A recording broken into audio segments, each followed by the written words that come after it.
علیکم، میں ہوں آپ کا میزبان اویس صدیقی، اور آج ہم آپ کے سامنے عصر حاضر کا بڑا ہی حساس موضوع لے کر سامنے حاضر ہوئے ہیں، اور اس حساس موضوع پر ہمارے اس پروگرام میں گفتگو کرنے کے لیے بہت ہی حسین گفتگو کرنے والے دو عالم دین اس حساس موضوع پر منفرد انداز اور زاویے سے جو گفتگو سنیں گے، آپ کو میں اپنے مہمان کا تعارف کرواتا ہوں۔ پہلی نشست پہ موجود ہیں پروفیسر احمد حسن المجددی، ہم آپ کو خوش آمدید کہتے ہیں اس پروگرام میں۔ اس کے ساتھ ہمارے ساتھ موجود ہیں مفتی شیخ سعد سلیم، ہم آپ کو بھی اس پروگرام میں خوش آمدید کہتے ہیں۔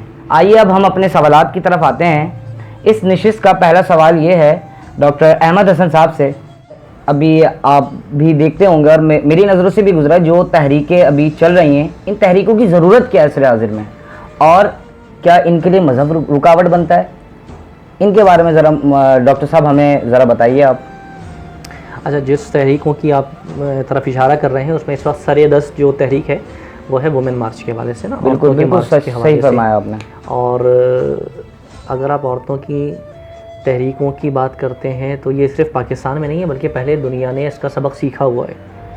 ماڈرن پرسپیکٹیو کے اندر جو لوگ گئے ہیں، ایتھیزم اور کمیونزم اور سوشلزم، جب آپ مختلف ازمس کو اسٹڈی کریں گے تو آپ کو ان کے مائنڈ سیٹس کا اندازہ ہوگا کہ ان تحریکوں کی جو ہے نا وجہ کیا ہے، یہ تحریکیں کیوں آتی ہیں معاشرے میں وجود میں، اور پھر ان کا آؤٹ کم کیا ہے، ان کا جی آپ بالکل صحیح فرما رہے ہیں کہ ابھی آپ نے دیکھا ہوگا یہ 3 سے 4 سال، مطلب 3-4 سال ہوئے ہیں، اور ان جو تنظیمیں بنی ہوئی ہیں اور ان کا جو جلسے جلوس جو نکل رہے ہیں، مطلب یہ ایک نیگیٹو پیغام دے رہے ہیں ہمارے معاشرے کے لیے۔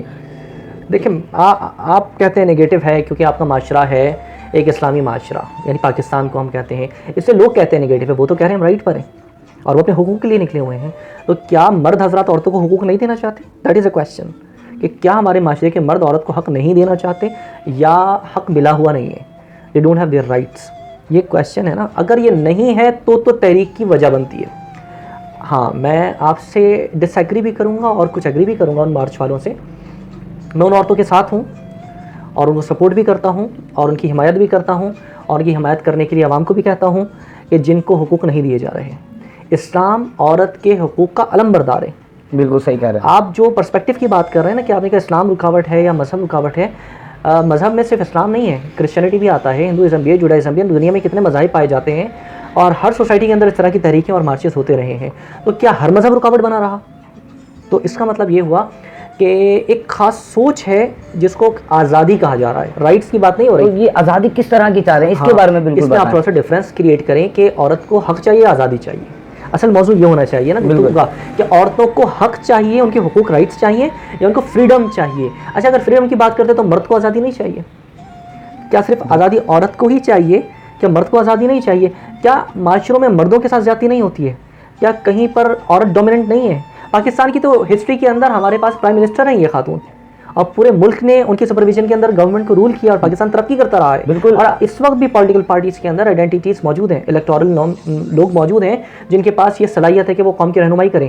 تو ہمارا معاشرہ تو عورت کو رائٹس بھی دیتا ہے، ان کے حقوق بھی دیتا ہے۔ آزادی کی جہاں تک بات ہے تو اس کی کوئی لمیٹیشنز ہوگی یا کوئی ڈیفینیشن ہوگی نا۔ اب اگر فریڈم چاہیے، کس چیز کی فریڈم چاہیے؟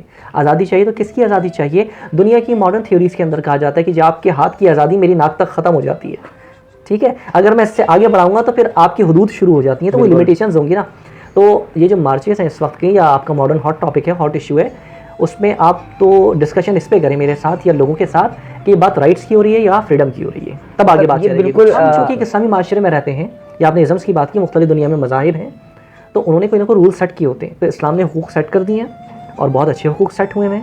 اس پر لاجیکل جب ڈسکشن کیا جاتا ہے تو دنیا اس کو ایکسیپٹ کرتی ہے کہ جو ان حدود سے باہر نکلا، وایولیشن کیا انہوں نے، اور ماڈرن سوسائٹیز کے اندر جہاں بہت ہم نے کہا ڈیولپمنٹ ہو چکی تھی، وہ ریورٹ آ رہے ہیں، بیک واپس آ رہے ہیں اس آزادی سے جہاں سے فیملی سسٹم ٹوٹا، جہاں سے عورت کا احترام نکل چکا ہے۔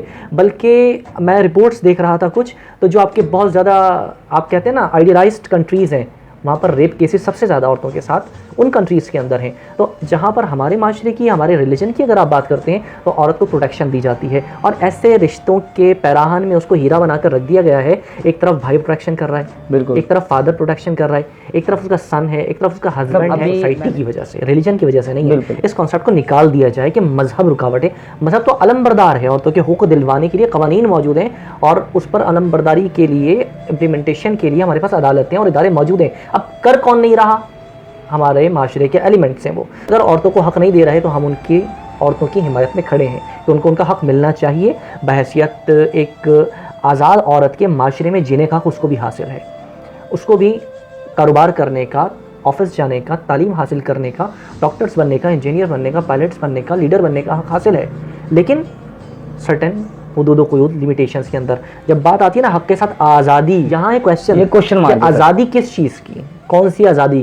آزادی کی کوئی ڈیفینیشن ہوگی، کوئی کرائٹیریا ہوگا، کوئی لمیٹیشنز ہوگی. آپ کس آزادی کی بات کر رہے ہیں؟ ہمارے معاشرے کے بھی کچھ اصول و ضوابط ہیں، کچھ رہن سہن کے طریقہ کار ہیں.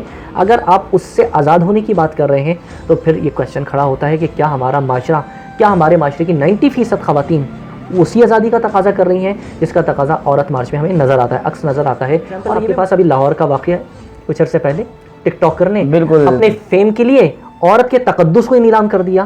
تو ان عورتوں کو بدنام کرنے والی یا عورت کو معاشرے میں ذلت کا شکار کرانے والی ایک عورت، کوئی ایسی ویڈیو نہیں نکلی کہ اس کے خلاف بھی ان عورتوں نے احتجاج کیا ہو کہ اس کا تعلق ہمارے اس سے نہیں ہے، ایسے انہوں نے کوئی احتجاج نہیں کیا اس کے حوالے میں. آپ دیکھیں کہ اس طرح کے احتجاجات جب بھی ہوئے نا، پروٹیسٹ ہوئے، جب ہماری یہاں بچیوں کو مارا گیا، ابھی حال کا واقعہ ہے کس طرح درندگی سے ایک درندے نے اپنی 7 سال کی بیٹی کو گولیوں سے چھنی کر دیا ہے. ایسے لوگوں کو سرے عام کھڑا کر کے کتوں سے ان کے جسم کو نچوا دیا جائے، عبرت بنا دینا چاہیے. بیٹیاں اور عورتیں معاشرے میں اللہ نے نعمت اور حسن کے طور پہ ہمیں عطا کیا ہے. گھر کا مطلب حسن عورتوں سے ہے، گھر کی رونق اور آبادی اور سارا سکون عورتوں سے ہے، وہ بیٹی بہن کسی بھی صورت میں ہو. کیا ان عورتوں نے اس بچی کے لیے کوئی پروٹیسٹ کیا؟ وہ عورت کے زمرے میں نہیں آتی ہے کیا؟ یا اسی طرح سے اور انسیڈنٹس میں مختلف طور پہ شہید ہو جانے والی اور نقصان اٹھانے والی خواتین، کیا ان کے لیے کبھی یہ پروٹیسٹ کے لیے نکلی یا ان کے حق کی انہوں نے بات کی ہے؟ اچھا یہ بھی نہیں. مرد اس معاشرے کا حصہ نہیں ہے. مرد تو نکلتا ہے جی پانی بھی فراہم کرو، گھروں میں عورتیں پریشان ہیں پانی کے لیے. مرد نکلتا ہے جی بجلی فراہم کرو، گھروں میں خواتین پریشان ہیں. مرد نکلتا ہے جی فلاں ٹرانسپورٹیشن کی سہولت فراہم کی جائے، خواتین کو پرابلم ہوتی ہے. مرد تو عورتوں کے ہر حق کے لیے باہر آتا ہے، آواز نکالتا ہے. کیا معاشرے کی عورتیں کبھی مردوں کے حق کے لیے باہر آئی ہیں؟ تو یہ ڈیفینیشن آپ کو کرنا پڑے گی کہ وہ حق چاہتی ہیں یا وہ آزادی چاہتی ہیں. اور آزادی بھی کس سے اور کیوں؟ 2 سوال ہیں. آزادی کس سے اور کیوں؟ بہت ہی جامع گفتگو فرمائی، اور میں یہ سمجھتا ہوں کہ جو سامعین ہیں ان کو بہت کچھ نیا سیکھنے کو ملا ہوگا. اب اسی کے ساتھ میں اپنے دوسرے مہمان مفتی شیخ سعد سلیم کے پاس. صاحب آپ سے سوال یہ ہے کہ عورت ہونا بھی کوئی فضیلت ہے، اور دور حاضر میں اگر عورت مرد کے ساتھ تقابل کر رہی ہے تو اس میں مسئلہ کیا ہے؟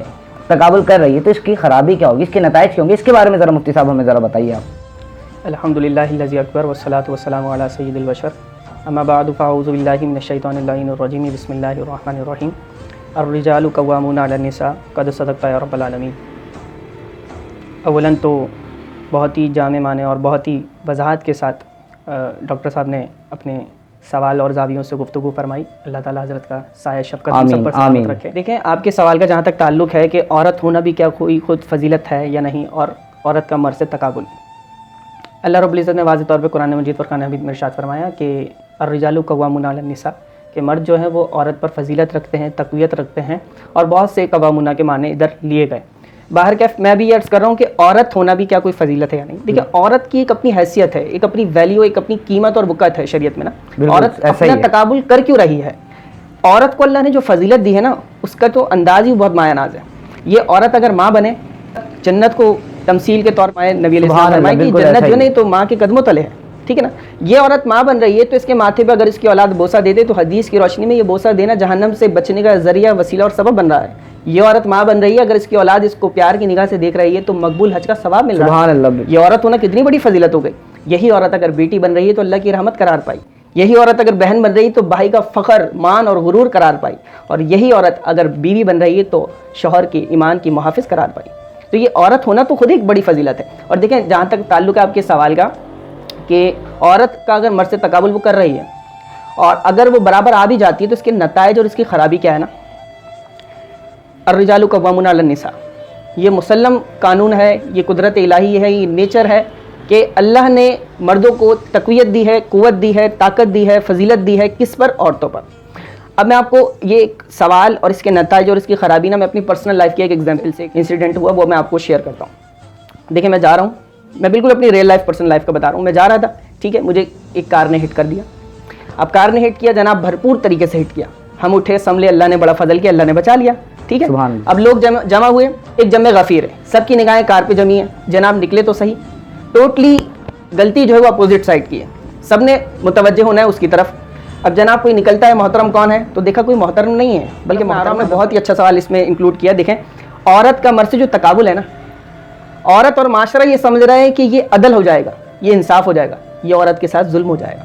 یہ آپ ایک سادہ سی زندگی کی مثال سے سمجھانا چاہ رہا ہوں عوام الناس کے ذہن پہ, اگر وہ سمجھنا چاہیں کہ تو لوگوں کا جمع غفیر ہے, سب کی نگاہیں جمی ہیں, محترم اترے تو بات کریں, وہ محترم نہیں بلکہ محترمہ ہے, تو سب کی زبان پہ یکدم ایک ہی جملہ ہے متفقہ طور پہ, جناب لیڈیز ہے جانے دیجیے. اور اب آپ اپنے دل پر ہاتھ رکھے اور ہر ناظرین یہ سوچے کہ اگر اس بندے کی جگہ, اس محترمہ کی جگہ کوئی محترم ہوتا تو نہ صرف تلخ کلامی ہوتی بلکہ زبردست قسم کا زدوکوب بھی کیا جاتا. بالکل. تو یہاں پہ اگر عورت کو مرد کی برابری دے دی جائے تو عدل و انصاف نہیں بلکہ عورت کا ساتھ ظلم قرار پائے گا. اور دوسری اور آخری بات میں اپنے چند جملوں پہ اپنی گفتگو کو سمیٹ رہا ہوں, اور وہ یہ ہے کہ دیکھیں بات یہ ہے کہ جب کبھی جو کوئی بھی جہاں کہیں بھی نیچر کے خلاف گیا نا, قانون الہی کے خلاف گیا, پسماندگی اس کا مقدر بنی ہے. آپ اپنی تمام تر صلاحیتوں کو صرف کریں, آپ اپنے تمام سورسز لگا دیں, اور آپ سال میں ایک عورت مارچ نہیں 10 عورت مارچ کریں, اور آپ جو چاہے مطالبے کرتے رہیں. اگر آپ قانون الہی اور قدرت الہی کے خلاف آئیں گے تو ذرہ برابر میں اس میں فرق نہیں پڑ سکے گا, بلکہ قانون الہی نیچر کے خلاف جانے والا خود پسماندگی, ذلت اور رسوائی کا اس کا مقدر بنے گی. تو چاہیے یہ کہ ہم عورت اور مرد کا تقابل کی لڑائی جھگڑوں سے باہر آ کے عورت ایک اپنی ویلیو رکھتی ہے, اپنی قیمت رکھتی ہے. خلاصہ ایک کلام یہ ہے کہ عورت کا مرد سے تقابل یہ ایک بیجا بحث ہے, اس کو چھوڑ دیجئے. اللہ نے آپ کو اپنی ایک فضیلت دی, آپ کی اپنی ایک ویلیو, جو کہ ہم اپنے جواب کے ابتدا میں آپ نے دیکھا کہ دونوں احباب نے کتنی منفرد اور الگ زاویے پر گفتگو فرمائی, اور انشاءاللہ آنے والے دنوں میں بھی اس طریقے سے کرنٹ افیئر پر اور دیگر موضوعات پر آپ کے لیے اس طریقے کے پروگرام آتے رہیں گے, اور آپ اس کو دیکھتے رہیں گے. اور اس پورے پروگرام کو آپ مفتی شیخ صاد سلیم کے آفیشیل یوٹیوب چینل پر دیکھ سکتے ہیں. اور اسی کے ساتھ دونوں ہی مہمانوں کا شکر گزار ہوں, مہمان کا تہہ دل سے شکر گزار ہوں کہ آپ نے اس پروگرام کو عزت بخشی اور آپ نے اپنے قیمتی وقت میں سے وقت نکالا. اور اسی کے ساتھ آپ مجھے اجازت دیجیے, آپ کا میزبان اویس صدیقی.